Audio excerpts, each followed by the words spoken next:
Bitcoin should bounce, and I'm not showing my chart, and I apologize. There we go. So Bitcoin should bounce right off of this level here. Well, guess what? Bitcoin Zella stands out with its simplicity and clarity. We've crafted an experience that anyone can dive into, whether you're a crypto expert or just a new to the crypto world. Now, guess who keeps his eye on us? The author of best-selling book Rich Dad Poor Dad, Robert Kiyosaki. And we want to take this opportunity and thank all the people who trusted us, and we read every comment. And the best part, it's free. Subscribing now means you will get all new information for free. Don't just follow the trends, stay ahead of them. Subscribe to Bitcoin Zella today and enjoy the new edge. In this video, Gareth Soloway delves into major trades, key levels, and technical analysis for Bitcoin, gold, and select stocks. Join us to uncover his expert insights and strategies. Look at it. Again, technical analysis. Learn this stuff, guys. It's not hard. You see a shelf right there, that's going to be technical support. The key, what I said, is very important. If this breaks, it opens a trap door to 74.75. As long as this holds, guess what? You can go all the way up to this level at 107 to 108.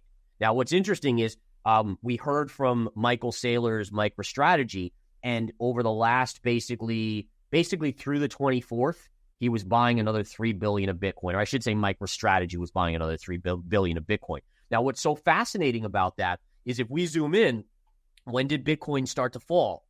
Right after the 24th, right in here. So this was your top, and then MicroStrategy finishes buying $3 billion, and boom.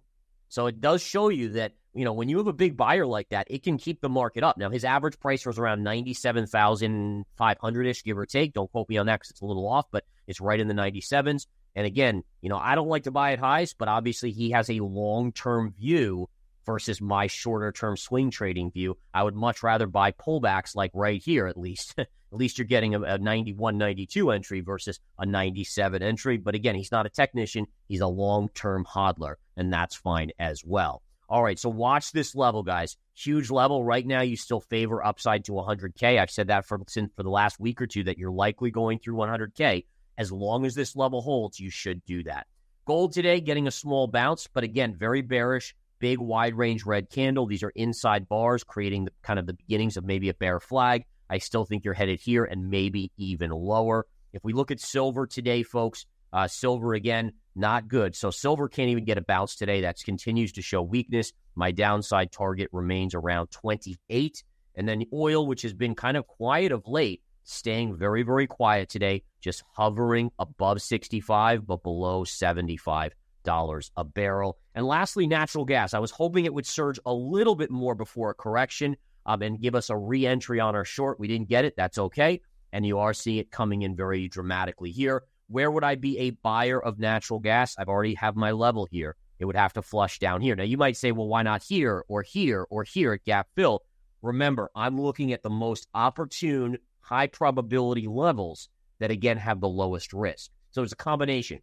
It's not only win rate. Like you could have an 80% win rate trade, but if you're going to lose 90% of your portfolio, you wouldn't do that, right? I mean, it's still too risky. So there's a combination of probability based on technical analysis, but also evaluating that if it goes wrong, how much can you lose? And that's why natural gas, for me, that lower level is really, really keen and important.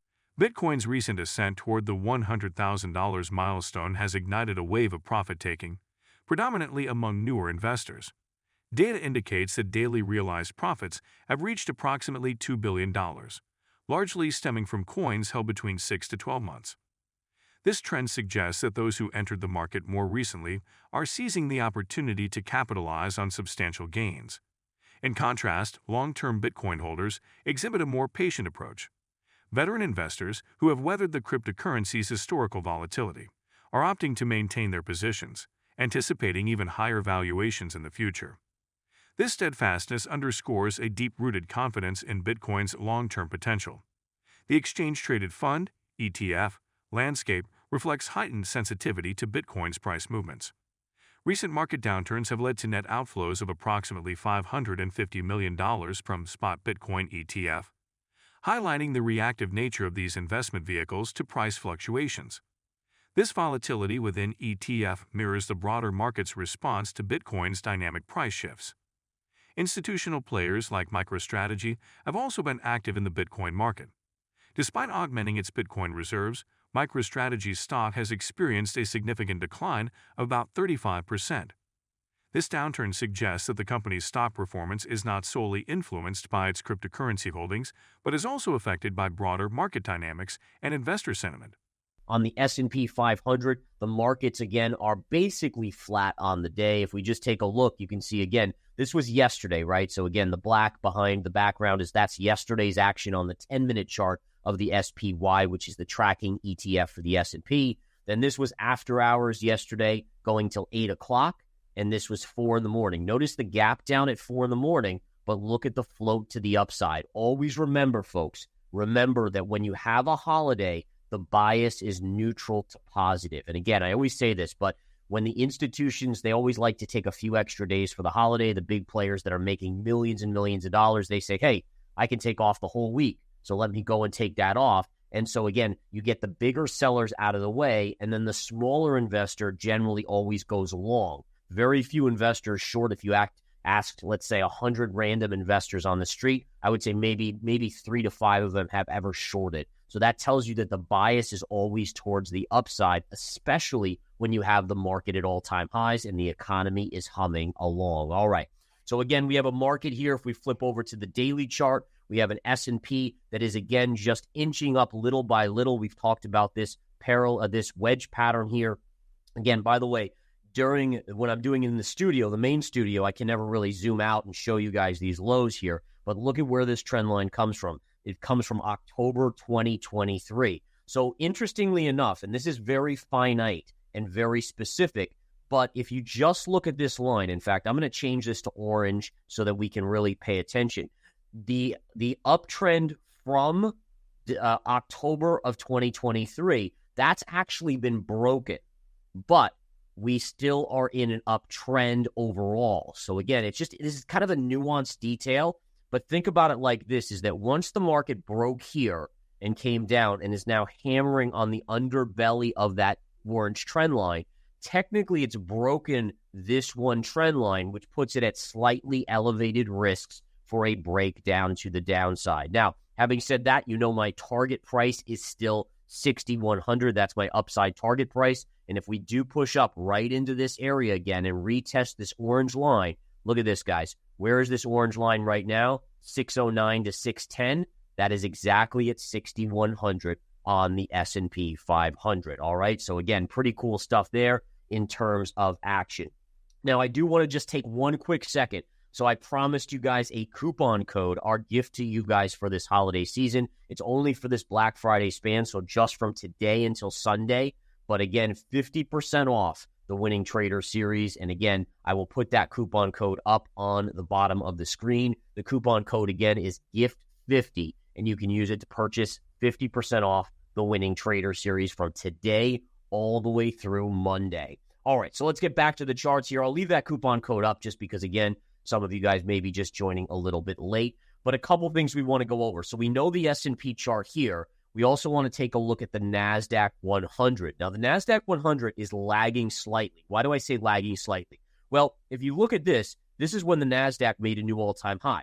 What we know is the S&P made a new all-time high yesterday, but if we look at the NASDAQ, it did not. Now, who's the culprit here? Well, the culprit is multiple big cap stocks, but you can't not mention NVIDIA, right? NVIDIA quickly made a high before earnings and it has come down. And if we look at NVIDIA in the pre-market, it is trading a little bit lower today as well. So NVIDIA, again, is down, closed yesterday right up here at around 136.80. It is trading at 135. So that's actually a decent little sell-off today, again, to see that kind of drop in NVIDIA going into the trading session.